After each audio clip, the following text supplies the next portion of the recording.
Здравейте и честита нова година на всички! Пожелавам ви да е много успешна за вас и за близките ви. Както може би сте видяли от заглавието, вече нямам книжка, така че от дрифтаджия се превръщам в механик, майстор. Какво ще видите, че правя по колата? Ей, тези маркучи, тук където са за изправителя на гъста.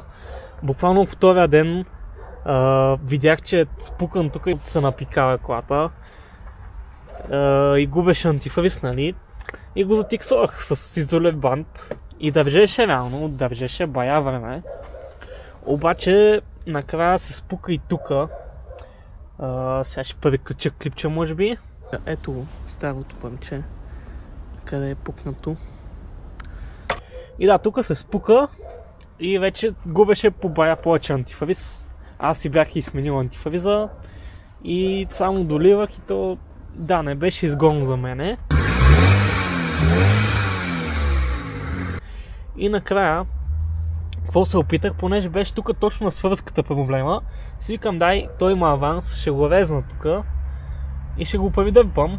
И го резнах, и го придърпвам. И докато го дърпаме там отдолу игваше, бяха заварени баш прави изпускателния колектор на най-топлото ги бяха пуснали тия маркучи. Та докато го дърпам, изведнъж чувам плок на земята. Ето тук вързах чисто ново, брат, или как, смисъл, чисто ново. И докато това го придърпваме така, чувам как там нещо тече, брат.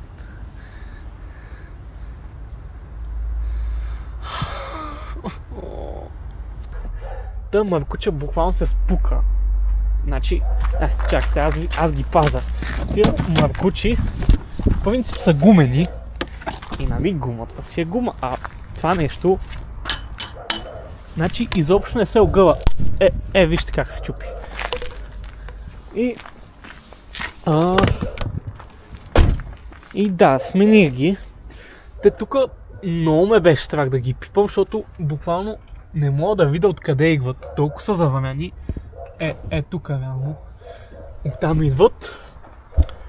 Обаче, нали, след като се спука там, нямах опции и тук махнах половината колектор, което беше лесно горе-долу. И после 2 часа мъки имаше да ги махна старите маркучи.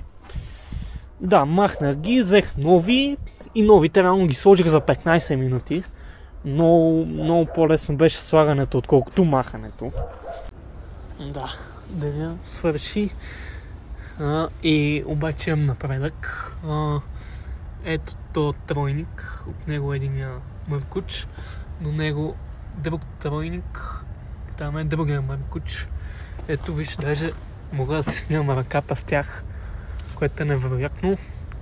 Това трябваше да го махна. Реално не беше толкова трудно, ама беше трудно. Това да не ти кам как излезе. Тук вече след като предишния ден 2 часа се мъчих да махна маркучите с тройниците, на този ден за 15 минути буквално сложих новите маркучи на място на старите. Не съм върждал още към изправителя маркуча. Трябва да го срежа и да го прекарам, нали тука. Ама наведих другия цирк, май. Сега предстои да пробвам да запаля. Хайде да видим. Пъхаме ключа.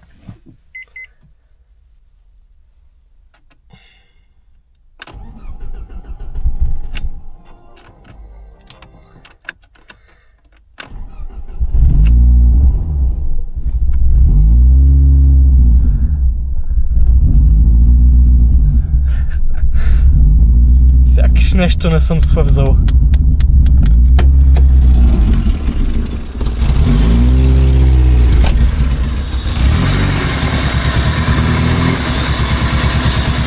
Ой, нещо пуши.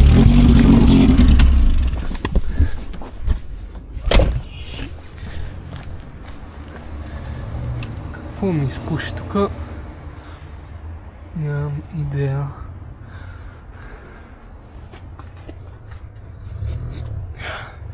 Не знам и на какво мирише. Тук не бях вързал този вакуум. Ето. Сега пак не съм го вързал съвсем, реално е вързан. И затова играеха оборотите май. А тук вчера излях бая антифриз, без да искам естествено. И мисля, че той изпуши, надявам се.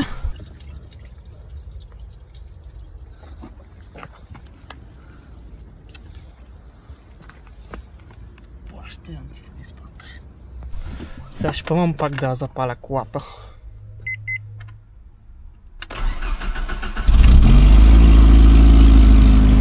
Да, сега не играят обороти.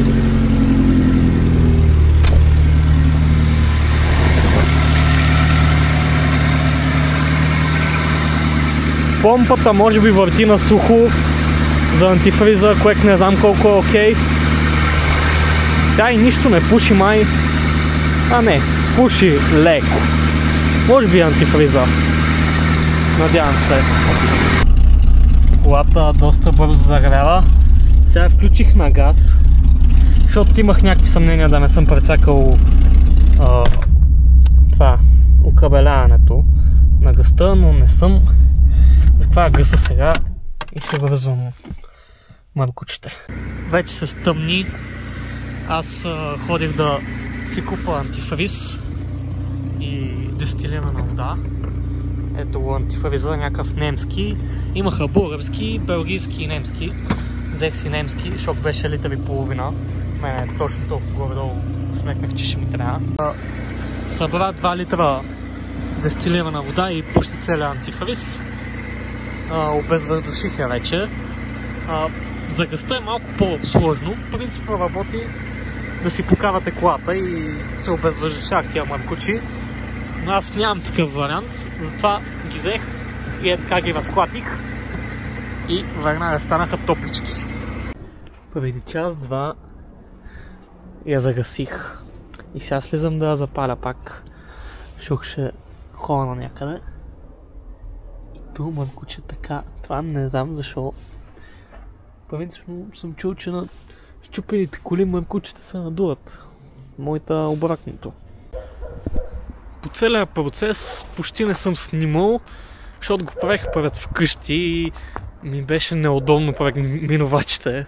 Сигурно доста хора съм развеселил, как ме гледат как буквално тук между двигателя и радиатора бях се набутал там и ловичках под капака.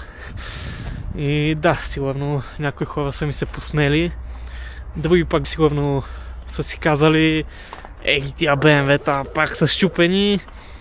А всъщност да се похваля, това ми е първото чупене на колата, за което не съм аз виновен.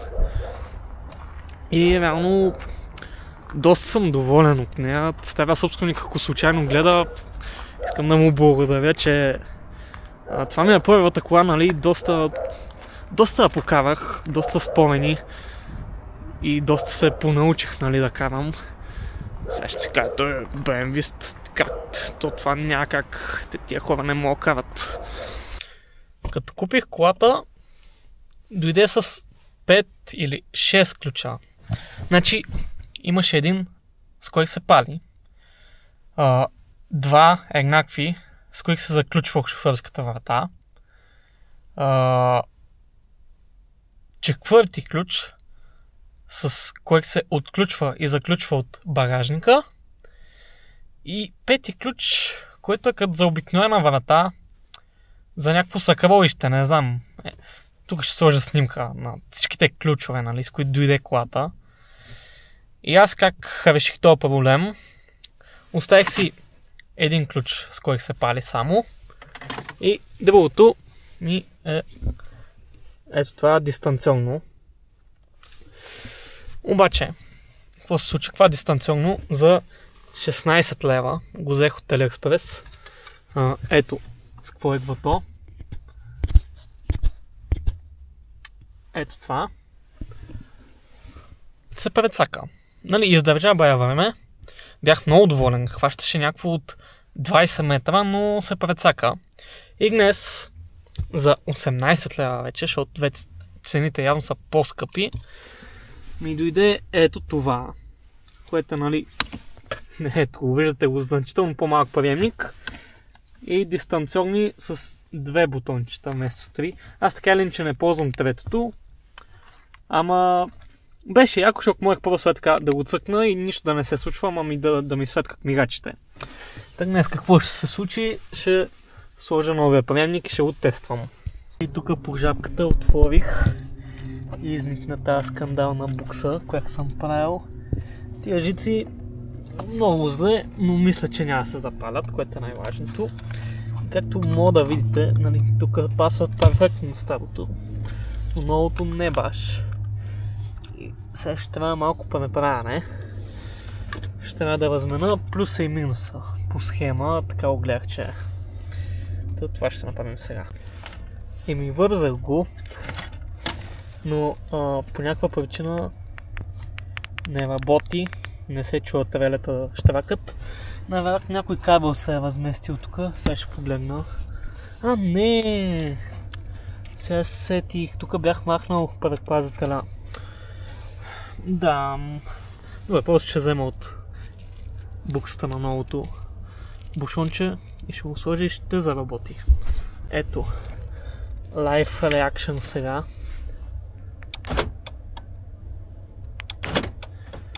Ето, мога да видите. Да, еми, успешен ремонт. Ето колата.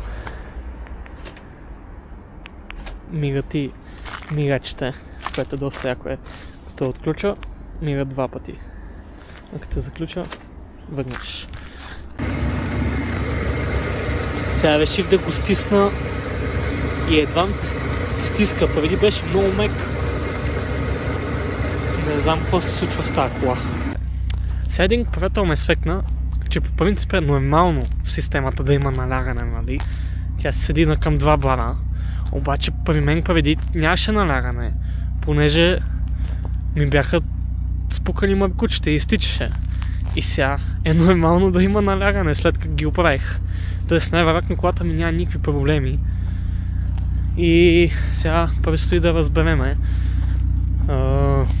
Ще отидем на една малка разходка до Нови Искър, което е далече от където съм в момента. И не е най-умното нещо, как не сме сигурни в колата, ама какво се прави? Предаде ли се, бе? Брото се предаде. Ама това за горивото бачка ще го е, бе. И лампите бачкат, и дори е тук бачка километража, ама не свети. Добре, ще се включи по някое време. До мистер Шоп. Бачкат километрите. Аре, до максимум. Ама най-важното е бачка. Сега ще е много готино, ако прегрееме колата и то хуй да ни покаже снега.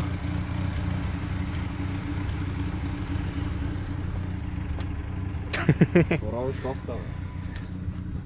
Не бе, не бе, не бе! Гато арабе. Седни, брат. Айде, чай. Тя па си изплашил стика. Мяу, мяу.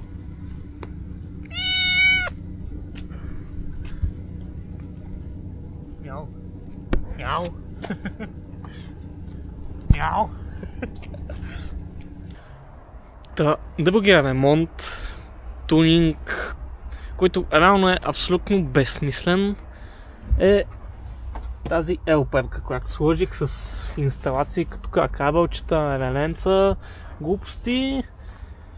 И да, ще казвам, че е безсмислен, ами защото е. И защо все пак я направих? Ами защото ми изпагна и ми харесва си игра с кабели и си направих инсталация за нея.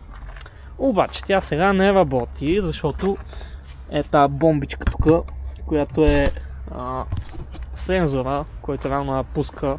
Тя е на 2 степени и тук реално се контролира от този сензор. Този сензор не работи явно. Всичко друго си го тествах и работи, но сензора явно не. Днеска пак тунинга. Взел съм си една перчица ми изпъгна и съм си направил някаква инсталация по всякаква критика като цяло. Важно е на бушла на това. На релетата да слагате диоди. Ако не знаете защо, първо верете защо. Да, сега ще сложа на колата да видим какво съм направил, работи ли изобщо. И също тук, както виждате, червен и син кабел. Синият е плюсът, червеният е минусът. Което е малко странно. Ама да си знаете. За сега ще махна само перката. Самия съединител няма го махам, защото нямам ключ. Защото не ми се занимава. Експериментално само така ще махна само перката. Тук си мислех, че просто ще развия болтовете и ще излезе само перката. Ама не работи така. Извадих си я перката, счупих си малко ролката. Няма да се види май. С отсверка правите така контра. Това е схемата. Малко е смотано, че вчера ми се прави таблото. Реално тук е това свети. В смисъл не свети, но работи. Километража се върти, горивото го показва. Обаче тук цялата тази половина на таблото не работи. И сега ако я прегрея случайно без перката, няма да мога да го видя и да го разбера. Тук вързах жиците, малко са така, ще им сложа тикс после, ама сега искам да видя дали реално работи това, дали ми работи сензора първо и като цяло тия релета, дето съм вързвал, дали съм ги вързал. Половин час работи тази кола, реално или за половин час, ама то нито съм пускал парното, нито нищо не е загряла до 91 градуса. Шок толкова пуска перката на първа степен, или тая хуйня тук, която просто ми изпъгна от някъде, не работи, което е много вероятно. Също готино нещо, което направих на L-перката е, че мога да пускам ръчно бутончето за халогените. Понеже аз нямам халогени и това бутонче нищо не прави, та сега поне пуска перката. Да. Аз да не кажете, че съм ви кликбейтнал, че съм изели книжката и дори не казвам за какво съм изели книжката. Ами, слава богу, не е за дрифтове, понеже не е една година, само 3 месеца е. Взеха ми, защото карам бързо и са ме снимали с 140 на околовръстното. Интересното беше, че след един месец след тази случка, кварталния идва в нас и казва: на тази дата се е случило нещо и те викат в как да обясняваш или нещо такова.